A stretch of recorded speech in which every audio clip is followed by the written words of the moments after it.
परमेश्वर, हम आपको धन्यवाद करते हैं कि आप महान हैं और आपकी करुणा सदा की है। जितने लोग आज हमारे साथ बाइबल स्टडी में जुड़े हैं, उन सभी के लिए हम आपको धन्यवाद करते हैं। ये 45 मिनट्स हम आपके हाथ में रखते हैं प्रभु।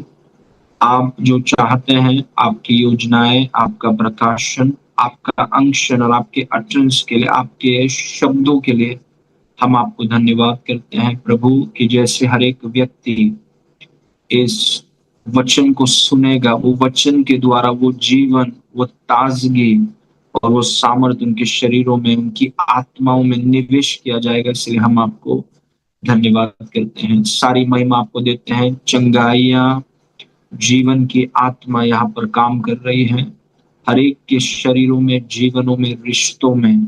इसलिए हम आपको धन्यवाद करते हैं। सारी महिमा आपको देते हैं। यीशु के नाम से माँगते हैं, सुन और ग्रहण कर। आमेन। आमेन। I want to welcome all of you. आप सबका स्वागत है आज बाइबल स्टडी में। बाइबल स्टडी में हम सीखते हैं कि वचन को और गहराई से सीखते हैं। परमेश्वर का वचन हमारे जीवन का सत्य है। बहुत सारे लोगों के काफ़ी सारे राय होते हैं, विचारधारा होता है, सोच होता है, कल्पनाएँ होती हैं, लेकिन हमारे लिए परमेश्वर का वचन हमारा नींव है। It is our foundation. परमेश्वर का वचन हमारे जीवन का विश्वासी भाई-बहन जो हमें देख रहे हैं, परमेश्वर का वचन हमारे जीवन का सत्य है। It is the truth. मतलब जो वचन बोलता है, जो वचन हमें बताता है, वो वचन सत्य है। उसके साथ हम आर्ग्यू नहीं करते हैं, क्योंकि हम तो अभी-अभी आए हैं। वचन तो अनंत काल से आदि में वचन था। तो जो चीज़ आदि में है, मतलब जो चीज़ हमारे पहले था, हमारे जाने के बाद रहेगा, उसके साथ आर्ग्यूमेंट ठीक नहीं है। वचन सत्य करके हम स्वीकार करते हैं कि जो वचन में लिखा गया है, जो वचन में बोला गया है, वो सही है। It is right. Praise God. Okay. और बाइबल स्टडी का मुख्य चीज़ यही है कि परमेश्वर का वचन सही है, परमेश्वर का वचन सत्य है, परमेश्वर का वचन हमारे लिए है। ओके, इसको देखिए। आज का जो विषय पवित्र आत्मा ने मेरी आत्मा में डाला है, वो है अनशेकेबल इन द शेकिंग। कंपन के बीच अडिग। कंपन के बीच अडिग मतलब जो कंपित किया जा रहा है, उसके बीच में अडिग। जैसे आपने न्यूज़ में देखा होगा, बहुत देशों में, बहुत राज्यों में कहाँ पर युद्ध चल रहा है, कहीं-कहीं से लोग भाग कर के निकल रहे हैं। मतलब क्या-क्या हो रहा है। कहीं पर एलपीजी का इश्यू है, कहीं पर कुछ और इश्यू है। मतलब इतने सारे इश्यूज़, सब चीज़ों को कंपित किया जा रहा है। और ये चीज़ों को हिलाने के बीच में, ये जो कंपित करने के बीच में एक विश्वासी अडिग कैसा रहे, कैसे वो स्थिर रहे, कैसे वो अनशेकेबल रहे, वही चीज़ मैं आज आपके साथ शेयर करने वाला हूँ। कंपन के बीच में, क्योंकि हम अभी स्वर्ग में नहीं हैं। जब चीज़ों को हिलाया जा रहा है, हम इस धरती में हैं, हम यहाँ पर हैं, हम यहाँ पर हैं और चीज़ों को हिलाया जा रहा है। Praise God. तो कैसे इन हिलती हुई परिस्थितियों में कैसे हम अडिग रहें, कैसे हम अड़ा है पीपीटी में। यीशु मसीह ने उत्तर दिया, हर पौधा जो मेरे स्वर्गीय पिता ने नहीं लगाया वो उखाड़ा जाएगा। जो अपना-अपना पौधा हम लगाते हैं, मतलब लोग अपने मन से बहुत कुछ करते हैं। जो पौधा परमेश्वर ने नहीं लगाया है, परमेश्वर उसे क्यों उखाड़ देगा? क्योंकि परमेश्वर की युक्ति स्थिर रहेगी। परमेश्वर की योजना प्रबल होगी। प्रभु अपनी इच्छा को पूरा करेगा। मतलब जो भी प्रभु की इच्छा नहीं है, जो भी प्रभु की योजना नहीं है, या उसके विरुद्ध में कोई भी बातें हैं, प्रभु उससे उखाड़ देगा। और जब चीज़ों को हिलाया जाता है, जब चीज़ों को कंपित किया जाता है, तो चीज़ें उखड़ जाती हैं। चीज़ें जो सोच के रखा था कि ऐसा कभी नहीं हो सकता, ये शहर में, ये देश में ऐसा कभी, वो चीज़ें उखड़ जाती हैं। Praise God. और इसीलिए देखिए हम एक तरीके से अगर मैं आपसे कहूं तो हम we are in dangerous times, और ये समझना बहुत जरूरी है। हम खतरनाक समय में हैं और हम सब बहुत आशीषित समय में हैं। डिपेंड करता है कि अगर आप विश्वासी हैं और अगर आप विश्वास में खड़े हुए हैं, हमारे लिए बहुत बेहतरीन समय है। लेकिन जो विश्वास में नहीं है उनके लिए बहुत डेंजरस टाइम है। It is very dangerous time, क्योंकि प्रभु ने कहा हर एक पौधा जो मेरे स्वर्गीय पिता ने नहीं लगाया मैं उसे उखाड़ दूंगा। वो उखाड़ा जाएगा। और वो कब उखाड़ा जाता है? जब चीजों को हिलाया जाता है। प्रेज। इसीलिए आप देखेंगे कि कुछ चीजें उखड़ कर जा रही हैं, कुछ चीजें उखड़ जा रही हैं, ताकि जो पिता ने लगाया है वही रहेगा। Praise God. हर पौधा जो मेरे स्वर्गीय पिता ने नहीं लगाया वो सब उखाड़ा जाएगा। तो कोई शक की बात नहीं है, जब चीजों को हिलाया जाता है, जो स्वर्गीय पिता ने जो प्रणाली नहीं लगाया है, जो स्ट्रक्चर्स नहीं बनाए, जो परमेश्वर की इच्छा और युक्ति के खिलाफ है, वो सब उखाड़ा जाएगा। और वो हमारे आंखों के सामने हो रहा है, जनवरी से हो रहा है। वेनेजुएला में जो हो रहा है, ईरान में जो हो रहा है, और दुनिया के विभिन्न देशों में जो हो रहा है, और जो ये साल भर होने वाला है। Praise God. जो जो परमेश्वर की युक्ति के खिलाफ, योजना के खिलाफ, जो पौधों को परमेश्वर ने लगाया नहीं है, वो सारे चीजों को उखाड़ा जाएगा। लेकिन अभी सवाल ये है कि इस कंपन के बीच में हम अडिग कैसे रहें? How do we remain unshakable? क्योंकि हम परमेश्वर के बच्चे हैं। परमेश्वर इसीलिए चीजों को कंपित नहीं कर रहा है कि वो हमें भी उखाड़ के फेंक दे या हमें भी बाहर कर दे। हम इस इस कंपन के बीच में, इस शेकिंग के बीच में कैसे अनशेकेबल रहें? हिलाहट के समय में अडिग रहने की कुंजी क्या है? और अगर ये कुंजी हमारे पास है तो हम इस कंपन के बीच में हम अडिग रहेंगे। कोई भी चैलेंज हो, इकोनॉमिक चैलेंज ही क्यों ना हो, आर्थिक चुनौती क्यों ना हो, आप अडिग रहेंगे। महामारी क्यों ना हो, आप अडिग रहेंगे। युद्ध ही क्यों ना हो, आप अडिग रहेंगे। कोई भी परेशानी क्यों ना हो, क्योंकि आप शाही घराने के हैं। आप परमेश्वर के घराने में आपका जन्म हुआ है। आप परमेश्वर के बेटे हैं, आप परमेश्वर के वारिस हैं। और क्योंकि आप परमेश्वर के घराने में हैं, आपके पास कुछ कुंजियां हैं। और ये कुंजियों को अगर हम लागू करें तो हम कंपन के बीच में हम अडिग रह सकते हैं। We have to be unshakable. और उसका बहुत बेसिक कुंजी है, लेकिन ये बहुत जरूरी है इन अंतिम दिनों में। तो अगर ये कुंजियां हमारे पास नहीं है तो भले ही हम विश्वासी हैं, जब सब कुछ हिलेगा तो हम भी हिलेंगे। वी विल ऑल्सो, हमारा भी मतलब हिल जाएंगे हम। और प्रभु नहीं चाहता कि हम हिलें। जैसे प्रभु ने कहा था लोगों से कि गोशन के बाहर मत जाना। अगर वो गोशन के बाहर जाते तो अंधकार में आ जाते। या फिर प्रभु ने उनसे कहा कि घर के अंदर रहना, लहू को, मेमने के लहू को बाहर लगाना। प्रभु ने उनको कुंजी दिया। तो जब पूरा मिस्र देश हिल रहा था तब इजरायली लोग, परमेश्वर के लोग सुरक्षित थे। उनका वो महामारी का असर उनको नहीं हो रहा था, क्योंकि उनके पास कुंजी थी। और वो कुंजियों के कारण वो अडिग थे। They were immovable, unshakable. Praise God. सबसे पहला देखिए, the first thing is be established in the written word of God. वचन को हल्के में मत लीजिए। ये दिन ऐसे दिन हैं कि अगर कोई भी व्यक्ति वचन को हल्के में लेता है वो हिल जाएगा। He will be shaken. Praise God. परमेश्वर के लिखित वचन में स्थिर रहें। Be established in the written word of God. परमेश्वर के लिखित वचन में हम स्थिर रहें। मतलब वचन को आप और हम पकड़ लीजिए। किसने सोचा था? अभी एक एक देश में अगर आप सुनेंगे कि ये देश, किसने सोचा होगा कि ये देश में ऐसा हो सकता है? देखिए, कोई देश सुरक्षित नहीं है। एक ही देश सुरक्षित है, वो है परमेश्वर का वचन। जो परमेश्वर के वचन में घर बनाते हैं, ये देश हो वो देश हो, सबसे सुरक्षित देश परमेश्वर का वचन है। और जो परमेश्वर के वचन के देश में घर बनाते हैं उनका घर गिर नहीं सकता।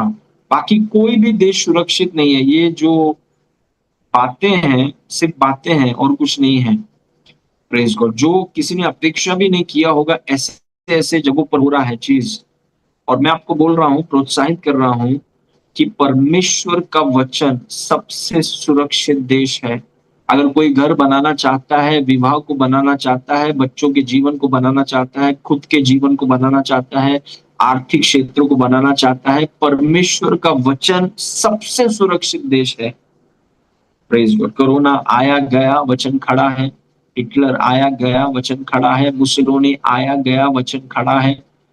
Praise God. हेरोद आया गया, वचन खड़ा है।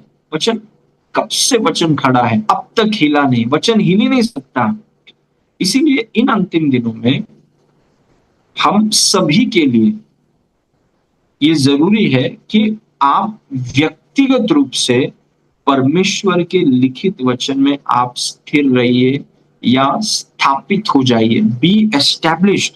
क्योंकि सब कुछ हिलेगा, देश हिलेंगे, सरकार हिलेंगी, बैंक्स हिलेगा, सिस्टम्स हिलेगा, कंपनीज हिलेंगी, लेकिन परमेश्वर का वचन हिल नहीं सकता। अगर आपने अपने घर को परमेश्वर के वचन में बनाया है, क्योंकि वचन हिल नहीं सकता तो आप भी हिलेंगे नहीं, और किसी के कोई कोई भी वचन को हिला नहीं सकता। और ये कुंजी परमेश्वर ने हमें दिया है कि जब सबको मैं हिलाऊं तो अपने आप को वचन में बनाना, क्योंकि वचन हिलेगा नहीं, और वचन हिलेगा नहीं तो आप हिलेंगे नहीं, आपका परिवार हिलेंगे नहीं, आपका बच्चे हिलेंगे नहीं, आपका आर्थिक क्षेत्र हिलेगा नहीं, आपका करियर हिलेगा नहीं, आपका फ्यूचर हिलेगा नहीं। लेकिन अगर कोई वचन में नहीं है तो उसका हिलना गारंटीड है, वो हिलने वाला है। Praise God. सो परमेश्वर के लिखित वचन में स्थिर रहना, व्यक्तिगत। Praise God. अब कुछ वचन है, इसको देखिए। भजन संहिता 119 उसका 89। हे यहोवा, तेरा वचन आकाश में सदा स्थिर रहता है। How beautiful. Forever O Lord your word is settled in heaven. कितने पीढ़ियां आकर के गई हैं, आप सोचिए। ये धरती में कितने चुनौती को देखा है, लेकिन वचन को कोई हिला नहीं पाया। 1000 पीढ़ियां आए हैं, 1000 पीढ़ियां गई हैं, आज भी वचन वैसे का वैसे आकाश में सदा स्थिर रहता है। Praise God. कोई भी वचन को, see the word of God is the immovable rock. परमेश्वर का वचन अडिग चट्टान है। कोई भी व्यक्ति वचन को हिला नहीं सकता। लोगों के ओपिनियंस बहुत होते हैं, लेकिन 100 साल के बाद उनको कोई पूछता नहीं। आप सोच के देखिए, 100 साल के पहले जो लोग थे, या 200 साल के पहले जो लोग थे, या 500 साल या 1000 साल, कौन है वो, क्या है उनके नाम, उनके ओपिनियंस क्या थे, कहाँ गए उनके बातें, किधर है वो अभी, कौन उनके बारे में चर्चा कर रहा है, कौन उनके बारे में सोच रहा है? कोई नहीं सोच रहा। सब अपने अपने जीवन में व्यस्त हैं। कोई सोच, तो what I am saying is, आज भी वचन स्थिर है। Praise God. क्योंकि वचन आदि में था, वचन सर्वदा के लिए स्थिर रहेगा। हमारी पीढ़ी आज आई है, कल हमारी पीढ़ी जाएगी, अलग पीढ़ी आएगी, फिर 1000 पीढ़ियां आएंगी, वचन स्थिर है। तो ये बुद्धिमानी है कि जो अनंत काल से स्थिर है, जिसे इतने सारी चुनौतियों इस धरती में हुई हैं, लेकिन वचन को हिला नहीं सका, तो हमारी पीढ़ी के लिए बहुत महत्वपूर्ण है कि हम परमेश्वर के वचन पे अपना घर बनाएं, and we must take it seriously. हमें वचन को गंभीरता से लेना बहुत जरूरी है। हे यहोवा, तेरा वचन आकाश में सदा तक स्थिर रहता है। How beautiful. आगे देखिए, मत्ती 24 के 35 में लिखा है, आकाश और पृथ्वी टल जाएंगी, परंतु मेरी बातें कभी नहीं टलेंगी। मतलब तुलना देखिए, आकाश और पृथ्वी एक तरफ, परमेश्वर का मतलब आकाश भी सेफ नहीं है। आकाश मतलब, हाँ ऑफ कोर्स, तीसरा स्वर्ग के बारे में बात नहीं कर रहे हैं। दूसरा स्वर्ग और पहला स्वर्ग। पहला स्वर्ग जो आप देख रहे हैं जहां पर पक्षियां उड़ती हैं, दूसरा स्वर्ग है स्पेस, तीसरा स्वर्ग है परमेश्वर का सिंहासन। आकाश का मतलब है ये आकाश और स्पेस। आकाश और पृथ्वी टल जाएंगे, मतलब आकाश और पृथ्वी में किसी पर भी आप अपने घर को बना नहीं सकते। कोई देश छोड़िए, आकाश और पृथ्वी पर आप बना नहीं सकते, बिकॉज आकाश और पृथ्वी हिल जाएंगे। अंत के दिनों में मैं आकाश को हिला दूंगा, मैं पृथ्वी को हिला दूंगा, मैं समुद्र को हिला दूंगा, मैं स्थल को हिला दूंगा, सारे जातियों को हिला दूंगा, तो क्या हिलेगा नहीं? मेरी बातें कभी नहीं टलेंगे। तो हमने उसके बातों को हमारा जीवन बना दिया। We have made his word our life. उसका वचन हमारा जीवन है, क्योंकि वही चीज है जो हिल नहीं सकता। आकाश हिल जाएगा, पृथ्वी हिल जाएगा और टल भी जाएगा, लेकिन परमेश्वर का वचन कभी नहीं टलेगा। तो उसके वचन को हमने पकड़ लिया। जैसे एक व्यक्ति जो, सोचिए, जो जिसके लिए ऑक्सीजन इतना ज्यादा वैसे हमारे लिए वचन, वचन के बगैर हम जी नहीं सकते। ये हमारा बुनियाद है, ये हमें अडिग रखता है। इसके बगैर कोई फर्क नहीं पड़ता व्यक्ति का रंग क्या है और वो कौन है, कहाँ से आए हैं, कितना, कुछ फर्क नहीं। अगर वचन नहीं है तो हम अडिग नहीं रह सकते। We can we will be shaken. हम हिल जाएंगे अगर वचन नहीं है तो। लेकिन अगर वचन है तो कोई भी तूफान आपको हिला नहीं सकता। Praise God. एक और वचन देखिए, मत्ती 7 के 24 और 25 में लिखा है, इसीलिए यीशु मसीह ने कहा, जो कोई मेरी ये बातें सुनकर उन्हें मानता है, वह उस बुद्धिमान मनुष्य की नाई ठहरेगा जिसने अपना घर चट्टान पर बनाया। इस व्यक्ति ने क्या किया? इस व्यक्ति ने परमेश्वर के वचन को सुना और परमेश्वर के वचन के अनुसार चलने का निर्णय किया, क्योंकि उसने वचन को अपने जीवन का सत्य बना दिया कि ये सही है और इसी पर मैं अपने जीवन की बुनियाद को बनाऊंगा। यही मेरे जीवन का बुनियाद है, यही मेरी जीवन शैली होगी।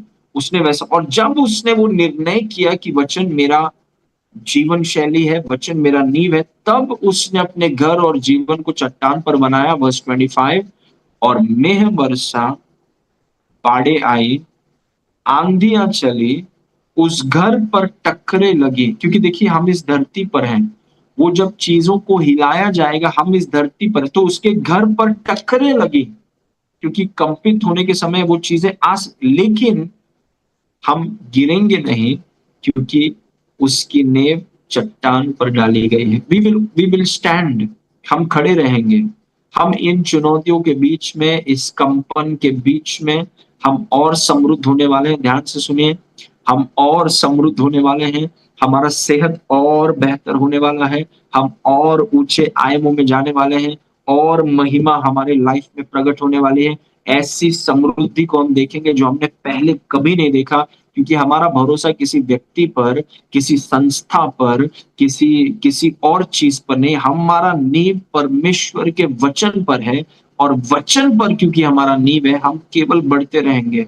We will only increase. Praise, क्योंकि वचन को हिलाया नहीं जा सकता। मेह हिला नहीं सकता, बाढ़े हिला नहीं सकती, आंधियां हिला नहीं सकती।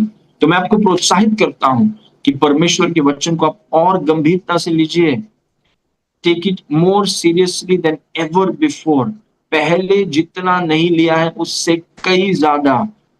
जब चीजें हिलती हैं, जब तूफान पड़ने लगता है, तो लोग ऐसे चीज को ढूंढते हैं जो अडिग है, ताकि उसको पकड़ सके। आप परमेश्वर के वचन को पकड़ सकते हैं। Praise God. ओके, एक और वचन देखिए वचन के बारे में। दूसरा तिमोथी 2 के 15 में लिखा है, अपने आप को परमेश्वर का ग्रहण योग्य और ऐसा काम करने वाला ठहराने का प्रयत्न कर जो लज्जित होने ना पाए, जो सत्य के वचन को ठीक रीति से काम में लाता हूं। देखिए, अगर हम वचन पर खड़े रहेंगे, हम लज्जित नहीं होंगे। लेकिन अगर हम वचन पर नहीं है ना, लज्जा आने वाला है। I want to be very open with you. Doctor के पास जाते हैं तो डॉक्टर ऐसा घुमा फिरा के बात नहीं करना चाहिए, डॉक्टर सीधा बात करना चाहिए।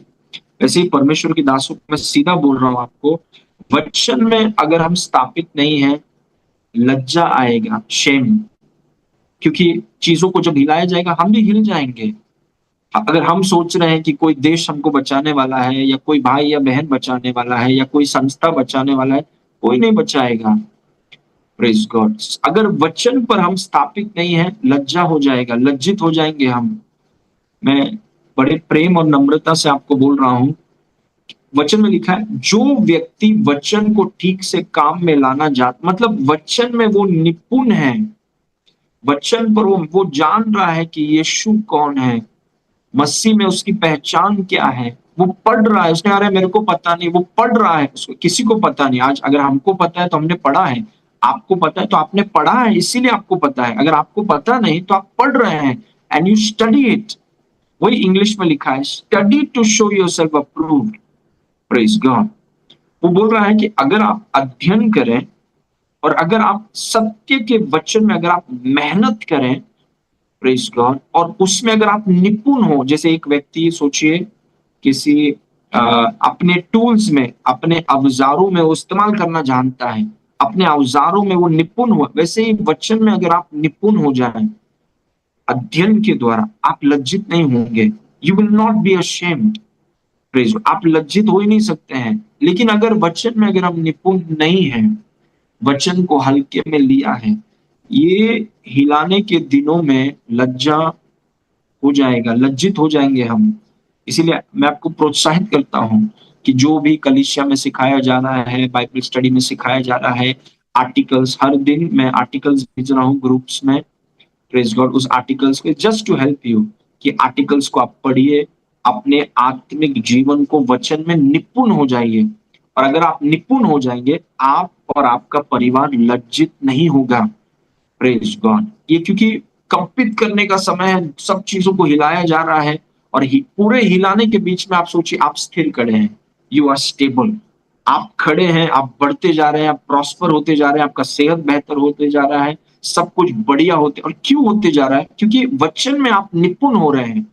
जब लोग लोकेशन के बारे में सोच रहे हैं, आप वचन में अपने गढ़ को मजबूत कर रहे हैं, और वो वचन आपको अडिग रख रहा है। The word makes you unshakeable. Praise God. क्योंकि देखिए वचन अनंत काल से स्थिर है। Praise God. ओके, नंबर 2, दूसरा तरीका क्या है? Be rooted and planted in God's house. परमेश्वर के घर में जड़ पकड़ कर लगे रहें। दूसरा चीज है कि जिस कलीसिया में प्रभु ने आपको रखा है, मतलब आपका लोकल चर्च, स्थानीय कलीसिया, या जिस कलीसिया के साथ प्रभु ने जोड़ा है, जिस परमेश्वर के दास के अधीनता में रखा है, उस घर में अपने जड़, क्योंकि परमेश्वर का घर हिलेगा नहीं। कोरोना में हमने देखा, कोरोना में क्या हुआ कि पूरे कलीसिया को बंद करने का कोशिश किया गया, तो जब बंद हुआ तो जूम आ गया, जूम के द्वारा फिर कलीसिया भी खुल गया, जूम भी आ गया, दोनों तरफ डबल ब्लेसिंग हो गया। Praise God. कलीसिया को बंद नहीं किया जा सकता। It is God's house. It's मेरा मेरा या किसी और का घर नहीं है कि बंद कर दें। परमेश्वर का घर है, परमेश्वर के घर को कोई बंद नहीं कर सकता। Nobody can close God's house. Praise God. उल्टा पड़ेगा। सो अंत के दिनों में, इस शेकिंग टाइम्स में, अपने आप को परमेश्वर के घर में स्थापित करना, या परमेश्वर के घर में जड़ पकड़ कर रखना बहुत जरूरी है। Be rooted and planted in God's house. जहां पर भी प्रभु ने आपको रखा है, प्रभु लेकर आया है, प्रभु परमेश्वर के घर में जड़ पकड़ कर आप और हम लगे रहें। क्योंकि अंत के दिनों में जब सब कुछ हिल रहा है, परमेश्वर का घर हिलेगा नहीं। ओके, इस वचन को देखिए, मत्ती 16 उसका 18। यीशु मसीह ने कहा, मैं तुझसे कहता हूं, मैं भी तुझसे कहता हूं कि तू पतरस है, और मैं इस पत्थर पर अपनी कलीसिया बनाऊंगा, और अधोलोक के फाटक उस पर प्रबल न होंगे। मतलब अधोलोक में ऐसा कुछ नहीं है जो कलीसिया को हिला सकता है। हम हम क्यों हिलेंगे नहीं? क्योंकि पहला, हम वचन में है, वचन को कोई हिला नहीं सकता, तो कोई हमें नहीं हिलाएगा। हमने अपने आप को वचन में रखा है। दूसरा, यीशु मसीह ने कहा कि मैं अपनी कलीसिया बनाऊंगा, और अधोलोक के फाटक उस पर प्रबल न होंगे। तो कलीसिया को हिलाया नहीं जा सकता, तो मैं अपने आप को कलीसिया में रख रहा हूं। मैं अपने आप को कलीसिया में जड़ पकड़कर मैं अपने आप को कलीसिया में रख रहा हूं, स्थापित कर रहा हूं कलीसिया में। क्योंकि कलीसिया को हिलाया नहीं जा सकता, तो फिर मुझे भी हिलाया नहीं जाएगा। Praise God. Very important. भजन संहिता 92 देखिए, 92 का 12, 13, 14। धर्मी लोग खजूर के नाई फूलेंगे फलेंगे, और लबानोन के देवदार के नाई बढ़ते रहेंगे। वर्स 13। वे यहोवा के भवन में या फिर यहोवा के घर या कलीसिया में रोपे जाकर, प्लांटेड, एस्टैब्लिश्ड, वो यहोवा के भवन में रोपे जाकर हमारे परमेश्वर के आंगनों में फूलेंगे फलेंगे। Other factors don't matter, irrespective of the other factors, दूसरे जो कारक हैं उनका कोई, वो बोला जब तक आप यहोवा के भवन में हैं, बाहर क्या चल रहा है, किधर है, इट डजंट मैटर, आप परमेश्वर के घर में, वो कलीसिया में जहां पर प्रभु ने आपको रखा है, वहां पर अगर आप रोपे जाते हैं, वहां पर अगर आप स्थापित हैं, उन शिक्षाओं को अगर आप खा रहे हैं, विश्वास योग्यता के साथ अगर आप जुड़े हुए हैं, तो परमेश्वर का वचन कहता है कि वो हमारे परमेश्वर के आंगनों में वो फूलेंगे फलेंगे। पूरा दुनिया हिल रहा है और हम फूल रहे हैं, हम फल रहे हैं, क्योंकि हम परमेश्वर के भवन में रोपे गए हैं। इन अंतिम दिनों में हम वचन को हल्के में नहीं ले सकते, और इन अंतिम दिनों में हम कलीसिया को हल्के में नहीं ले सकते। हमें कलीसिया में स्थापित होना है, कलीसिया में जड़ को पकड़ना है, कलीसिया में रोपे जाना है, क्योंकि हमारा फूलना फलना कलीसिया के भूमि से आता है। हमारा फूलना फलना कलीसिया के वातावरण से आता है। इसलिए हमें उस वातावरण में जड़ पकड़ना, रोपे जाना बहुत जरूरी है प्रत्येक रूप से इन अंतिम दिनों में। वे यहोवा के भवन में रोपे जाकर हमारे परमेश्वर के आंगनों में फूलेंगे फलेंगे।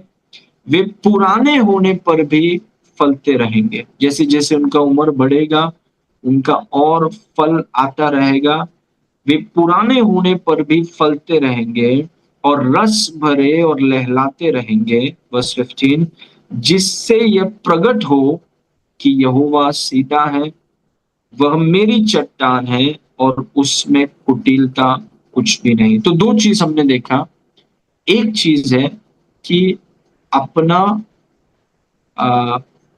नींव परमेश्वर के लिखित वचन में मजबूत करना बहुत जरूरी है व्यक्तिगत रूप से।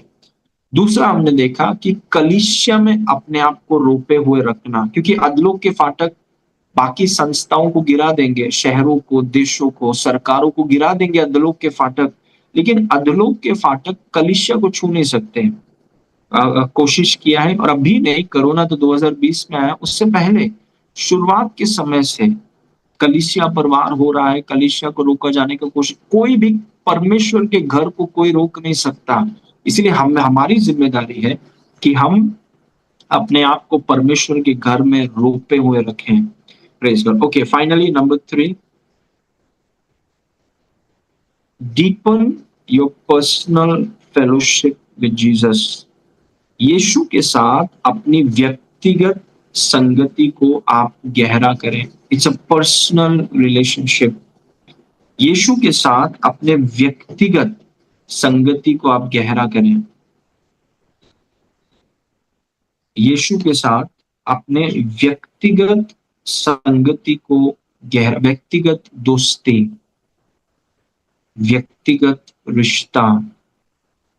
यीशु के साथ आपका प्रार्थना का समय व्यक्तिगत। यीशु के साथ आपका जीवन जीने का जो पार्टनरशिप है, हम जैसे हनोक परमेश्वर के साथ चला, तो हम अपने अलग अलग जीवन जो प्रभु ने हमें दिया है, जो बुलाहट प्रभु ने हम सबको दिया है, हम उसके साथ वो संगति, उसके साथ वो यात्रा, उसके साथ समय बिता, उसके साथ अपने दोस्ती को, अपने संगति को, हमारी मित्रता को और गहरा करना, ये अंत के दिनों में बहुत ज्यादा जरूरी। वचन में लिखा है कि एक व्यक्ति जब अकेला सोता है उसको ठंड लगती है, लेकिन जब दो लोग सोते हैं तो गर्माहट रहती है। उसका मतलब है कि अगर यीशु के साथ संगति में रहें, पर्सनल फेलोशिप, और इसको अगर हम बढ़ावा दें कि मेरा यीशु के साथ जो टाइम है, और दिन भर भी आप अन्य भाषा में प्रार्थना कर रहे हैं, पवित्र आत्मा के साथ संगति कर रहे हैं, वचन आपके मन में है, और उस संगति के माहौल से आप अपनी जिम्मेदारी को पूरा कर रहे हैं, उस संगति के माहौल से सेवक अपनी सेवकाई कर रहा है, उस संगति के माहौल से एक व्यापारी अपने व्यापार को कर रहा है, उस संगति के माहौल से, जगह से एक कॉर्पोरेट एम्प्लॉय अपने काम उस संगति से, उस वो हमेशा उस संगति के वातावरण में है, व्यक्तिगत क्षेत्र में भी और जीवन की यात्रा में, क्योंकि इन अंतिम दिनों में ये बहुत जरूरी है हर एक विश्वासी के लिए कि हम अपने व्यक्तिगत इसीलिए परमेश्वर का दास भी है, ताकि वो दास के द्वारा आपका संगति यीशु के साथ बढ़े। इसीलिए हम वचन भी सिखाते हैं कि वचन शिक्षाओं के द्वारा आपकी संगति यीशु के साथ बढ़े। इसीलिए हम कलीसिया भी आते हैं, ताकि कलीसिया आने के द्वारा आपकी संगति यीशु के साथ बढ़े। वही सब बातों का एजेंडा है कि यीशु के साथ आपकी व्यक्तिगत संगति, पर्सनल, कॉर्पोरेट नहीं, व्यक्तिगत, मैं और यीशु, यीशु और मैं, जैसे यीशु ने कहा मैं और मेरा पिता, वैसे मैं और यीशु, यीशु और मैं। Praise God. ओके, एक वचन है, इसको देखिए, एफिसियों 4:14 में लिखा है, ताकि हम आगे को बालक न रहें, जो मनुष्य की ठग विद्या और चतुराई से उनके भ्रम की युक्तियों की और उपदेश की एक बयार से उछाले इधर उधर घुमाए जाते हैं। मतलब कई बार उछाले मतलब इधर, जब चीजों को हिलाया जा रहा है वो भी इधर उधर हिलाए जा रहे हैं। ये थोड़ा कठिन परिस्थिति है, लेकिन 15 में लिखा है, वरन प्रेम में सच्चाई से चलते हुए सब बातों में उसमें जो सिर है अर्थात मसीह में बढ़ते जाए। सब बातों में उसमें जो सिर है, मतलब जो सिर है यीशु मसीह, उसमें बढ़ते जाए।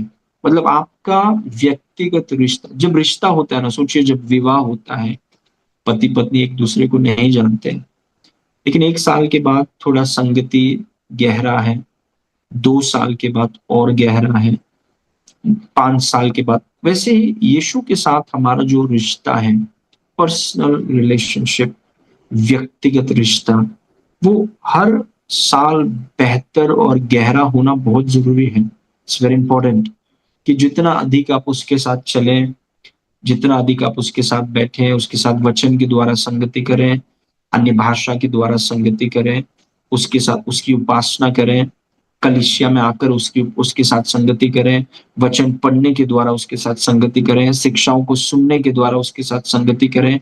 इसमें लिखा है, सब बातों में उसमें जो सिर है यीशु मसीह में बढ़ते जाए, मतलब बढ़ते जाए, उसके साथ संगति में आप बढ़ते जाए। वो ये बहुत जरूरी है इन अंतिम दिनों में, ये कंपन के समय में अडिग रहने के लिए ये बहुत जरूरी है कि हम उसमें बढ़ते जाएं, उसके साथ रिश्ता हमारा और गहरा हो। प्रेज, और रिश्ता गहरा होना ही है, इट विल बिकम, क्योंकि अगर आप और हम उसके साथ चल रहे हैं तो हमारा रिश्ता गहरा ही होना है ऑलवेज। वो हमारी गलतियों को माफ करता है, वो हमें सिखाता है, हमसे सुनता है, हमसे सवाल पूछता है, हमें नए नए जवाब देता है, मार्गदर्शन करता है, हम गलत है तो हमें सुधारता है, हमारे साथ कांस्टेंट फेलोशिप करने वाला यीशु मसीह है, जो पवित्र आत्मा के द्वारा करता है। और वो संगति हमें इन अंतिम दिनों में न केवल अडिग रखेगा पर गर्म रखेगा। बहुत से विश्वासी ठंडे हो रहे हैं, वचन वचन उनको पढ़ना नहीं है, कलीसिया में वो जाते नहीं है, आत्मिक चीजों में वो रुचि नहीं है, चीजों को बुरा मानकर वो बैठ जाते हैं। ये कठिन समयों में, ये कठिन परिस्थितियों में अपना रिश्ता हम यीशु के साथ और गहरा करें और मजबूत करें। आखिरी वचन, विल जस्ट क्लोज। एक और पॉइंट था मेरा, but we will close, our time is done. यूहन्ना 15:5 में लिखा है, मैं दाखलता हूं, तुम डालियां हो, जो मुझ में बना रहता है और मैं उसमें, वो बहुत फल फलता है, क्योंकि मुझसे अलग होकर तुम कुछ भी नहीं कर सकते। मुझसे अलग होकर तुम कुछ भी नहीं कर सकते। तो आई वांट एनकरेज यू, जैसे मैं भी खत्म कर रहा हूं, कि 3 चीज हमने देखा है अडिग रहने का।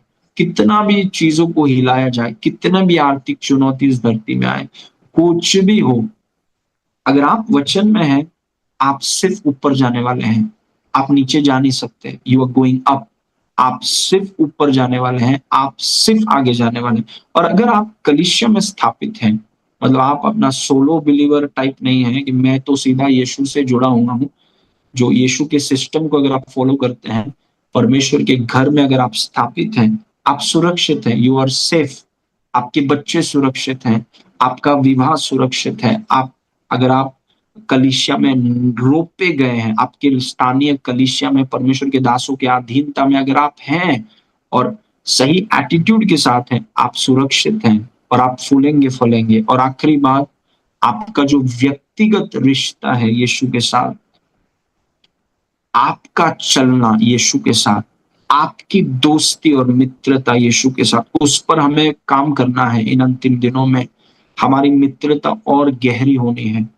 हमारा मित्रता, हमारी दोस्ती, हमारी संगति, हमारी यात्रा में उसके साथ जो जो हम चल रहे हैं वो और गहरा होना है, पर्सनल, यीशु और मैं और यीशु।